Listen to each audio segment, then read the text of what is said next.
পৃথিবীর বেস্ট মানুষটাকে আপনাদের সামনে একটু উপস্থাপন করা। এই মানুষটার নাম আপনি জানেন, কালিমা জানেন, সব কিছু জানেন, কিন্তু কল্পনা করেন তো তার কয়টা কনটেক্সট আপনার মাথায় আছে, তার কয়টা আচরণ আপনার মুখস্থ আছে। আজকের আয়োজন একটা দুঃখজনক অধ্যায় বলতে হচ্ছে যে আয়োজনটা রোকেয়া হলে ইতিহাসে প্রথমবারের মতো হয়েছে।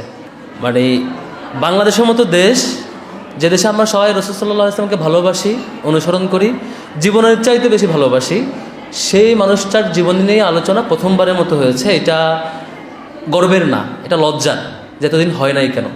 তবু শুরু করতে পেরেছি, এবং এত সুন্দর আয়োজন করার জন্য আজকে যারা কষ্ট করেছেন, রোকেয়া হল সংসদের বিপিজিএস, এজিএস থেকে শুরু করে সাহিত্য সম্পাদক, সংস্কৃতি সম্পাদক, ভলান্টিয়াররা, সবাইকে শুভেচ্ছা জানাচ্ছি। আমি জাস্ট একটা অবজারভেশন শেয়ার করব। আমি কার জন্য পেরেশান হই, কাকে আমি ফলো করি, কাকে পড়তে চাই, কার জন্য অনেকক্ষণ ভাবি, এটার একটা ইম্প্যাক্ট অ্যানালাইসিসের সুযোগ আছে। ইম্প্যাক্ট ফ্যাক্টর অ্যানালাইসিস আমি দুইভাবে করি। নাম্বার 1, সেটা হচ্ছে আমি যে মানুষটাকে জানি বা জানতে চাই, ফলো করি, ওনার ইম্প্যাক্ট কত বছর ধরে চলছে। আমি মিন করছি, ধরেন কার্ল মার্কস, তিনি কিছু একটা লিখেছেন, লেখার পরে বহুদিন পরে কিছু মানুষ তাকে ফলো করতে শুরু করলো, তার লেখাকে ভাবতে শুরু করলো, সেটা ফলো করতে গিয়ে একটা কোথাও কোথাও বিপ্লব হলো, কাস্টমাইজ করে এক পর্যায়ে কিছুদিন কন্টিনিউ করলো। অর্থাৎ উনি নিজে এটা করেন নাই, উনি লিখেছিলেন, পরে কেউ এটা এক্সটেন্ড করেছেন, তারপরে সেটা কন্টিনিউ করেছেন, কেউ কেউ পরে এটা ফল করছে। আর রাসূল সাল্লাল্লাহু আলাইহি ওয়াসাল্লামের ক্ষেত্রে আমরা যেটা পাই সেটা হচ্ছে আইডিয়াটা ওনার মাধ্যমে সমাজে আসছে, আসার পরে তিনি নিজে এটা প্র্যাকটিস করেছেন, করে একটা গ্রুপকে কনভিন্স করেছেন, করে সেই গ্রুপটা দিয়ে সেটা এস্টাবলিশড করেছেন, করে সেটা সাকসেসফুলি সফল হিসাবে দেখেছেন, দেখার পরে ফাইনালি এই গ্রুপটা হাজার হাজার বছর ধরে সেটা কন্টিনিউ করেছেন। পৃথিবীতে আমি দ্বিতীয় একটা মানুষ পাই না যার মাধ্যমে এরকম নিজে একটা আইডিয়াকে সমাজে থ্রো করা, সেটাকে এস্টাবলিশড করা, একটা গ্রুপকে রেডি করা, তাদেরকে ট্রেন করা, তাদের মধ্য দিয়ে এই লিগেসিটা হাজার হাজার বছর ধরে সমাজে এস্টাবলিশ থাকা, একদম ডিসপিউট ছাড়া এটা চলতে থাকা, দ্বিতীয় কোনো মানুষটাই একটা মানুষ আমি পেয়েছি।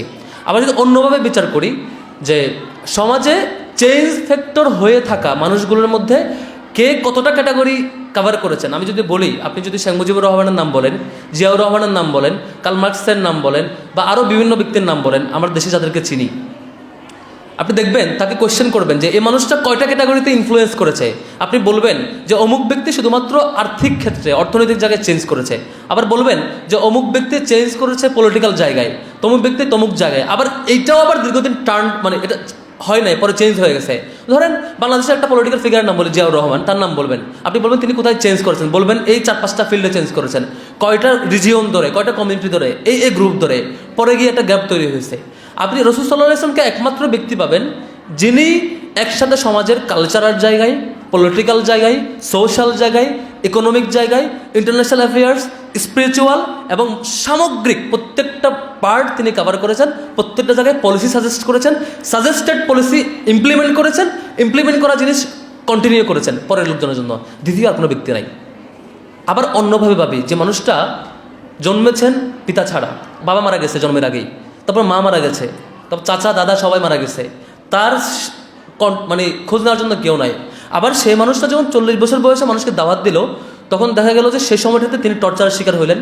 তার সামনে তার অনুসারী সুমাইয়া রাদিয়াল্লাহু তাআলা আনহাকে বর্ষা মেরে হত্যা করা হচ্ছে, বলতেছে সবর করো, এটা প্রতিরোধ করতে পারে নাই। আবার এই মানুষটা বলছে আল ইয়াউমা আকমালতু লাকুম দীনাকুম ওয়া আতমামতু আলাইকুম, তিনি বলছেন যে আল্লাহর পক্ষ থেকে আয়াত আসছে যে আজকে আমি তোমার জন্য দিন পূর্ণ করে দিলাম, ওয়া আতমামতু আলাইকুম নি'মাতি ওয়া রাদিতু লাকুমুল ইসলামা দীনা। পরে মানে শেষে আল্লাহ বলছেন, স্টার্টিং হচ্ছে আপনি জাস্ট কালিমার দাওয়াত দিচ্ছেন, স্পিরিচুয়াল দাওয়াত, যে তুমি আল্লাহরে গ্রহণ করো, সেখানে অ্যাটাক্ট আসলো, আপনি ফিনিশিং করছেন যে পুরাই জীবন ব্যবস্থায় তোমার দিয়ে দিলাম।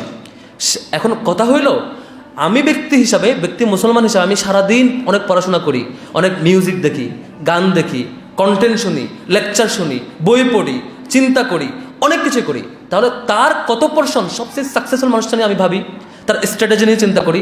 আমি তো বেস্ট হইতে চাই, আমি বেস্ট হলে বেস্ট মানুষকে ফলো করব। আমি যদি সমাজে কিছু জিনিসকে অ্যাড্রেস করতে চাই, কীভাবে অ্যাড্রেস করতে হয় সেটা শিখবো।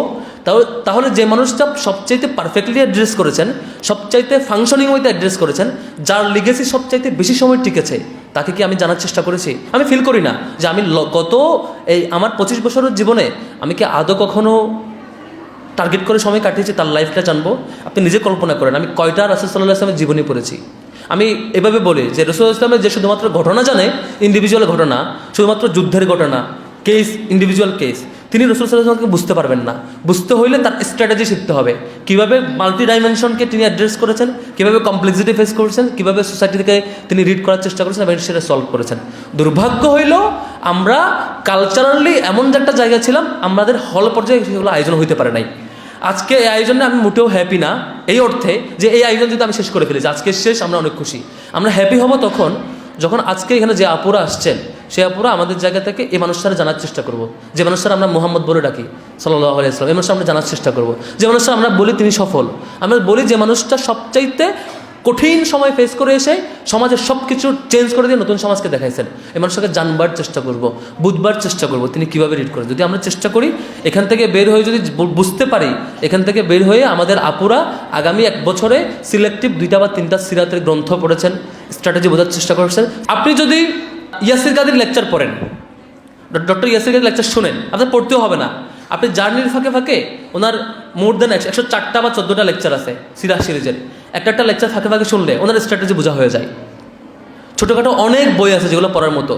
তো আমার মনে হয় বন্ধুদের প্রতি বিনীত অনুরোধ থাকবে, ডাকসুর দিক থেকে এটা আমাদের ক্ষুদ্র প্রচেষ্টা, পৃথিবীর বেস্ট মানুষটাকে আপনাদের সামনে একটু উপস্থাপন করা।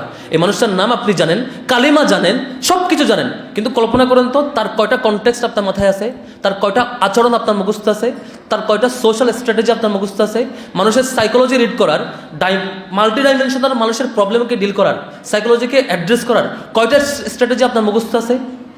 নাই, খুব কমই আমি হয়তো বা জানি। ফলে আমার কাছে যখন কিছু মানুষ আসে, সমাজের প্রবলেম আসে, নানা ক্রাইসিসে, আমি ডিল করি অন্য ওয়েতে, যে ওয়েটা আমার হৃদয়ে থাকা বেস্ট মানুষটা মুহাম্মদ সাল্লাল্লাহু আলাইহি ওয়াসাল্লাম সেভাবে করেন নাই। ফলে আমি ফেল হই, আরও কমপ্লেক্স তৈরি করি, আরও কমপ্লেক্সিটি ক্রিয়েট হয় সেখানে। আমার মনে হয় আমাদের সুযোগ আছে জানবার।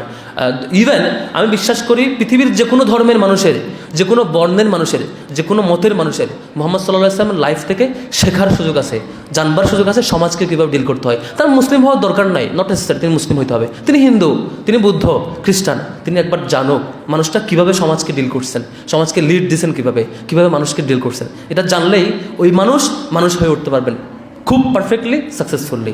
সবার জন্য শুভকামনা, আর আমার জন্য দোয়া চাই আমিও যাতে মুহাম্মদ সাল্লাল্লাহু আলাইহি ওয়াসাল্লামের সেই অনুসারীদের মধ্যে সত্যিকার অন্তর্ভুক্ত থাকি। এবং হাদিসে আছে যে কিয়ামতের মাঠে লাস্ট মুহূর্তে যে কিছু মানুষ রাসূল সাল্লাল্লাহু আলাইহি ওয়াসাল্লামের কাছ থেকে পানি চাইবে, হাউজে কাউসারের পানি, তখন সব মানুষকে পানি দেওয়া হবে, যিনি হাউজে কাউসারের পানি পাবেন তিনি নাজাত প্রাপ্ত। কিছু মানুষকে রাসূল সাল্লাল্লাহু আলাইহি ওয়াসাল্লাম তার উম্মত হিসেবে অস্বীকার করবেন, না তুমি আমার উম্মত না। আপনি চাইবেন যে ইয়া রাসূলুল্লাহ আমাকে হাউজে কাউসারের পানি দেন, রাসূল সাল্লাল্লাহু তখন তাকে অস্বীকার করবেন, তুমি আমার উম্মত না। তখন তারা জাহান্নামে যাবেন। এরপরে ফিনিশিং স্টেজ হচ্ছে আল্লাহর কাছে যাবেন, আল্লাহ বলবেন তোমরা আমাকে সিজদা করো, সিজদা দাও, তাহলে তোমাদের মাফ জান্নাতে দেওয়া হবে। তখন এটা কোরআনে আছে। তখন কিছু মানুষের হাঁটু শক্ত হয়ে যাবে, সিজদা দিতে পারবেন না, হাঁটু শক্ত হয়ে গিয়ে সে শক্ত হয়ে থাকবে, আল্লাহকে সিজদা দিতে পারবে না। কিছু মানুষ সিজদা দিতে পারবে, যারা পারবে তার জন্য মাফ। এ হচ্ছে ফাইনাল স্টেজ, বিচার কার্যের একদম সিরিয়াস স্টেপে। আল্লাহ যাতে আমাদেরকে সেই সময়টাতে রাসূল সাল্লাল্লাহু আলাইহি ওয়াসাল্লাম যাদেরকে উম্মত হিসেবে সার্টিফাই করবেন, হাউজে কাউসারের পানি পান করতে দিবেন, সেই উম্মতদের অন্তর্ভুক্ত রাখেন। ওয়া মা তাওফীক ইল্লা বিল্লাহ। সবাইকে শুভেচ্ছা এবং ধন্যবাদ। আসসালামু আলাইকুম ওয়া রাহমাতুল্লাহ।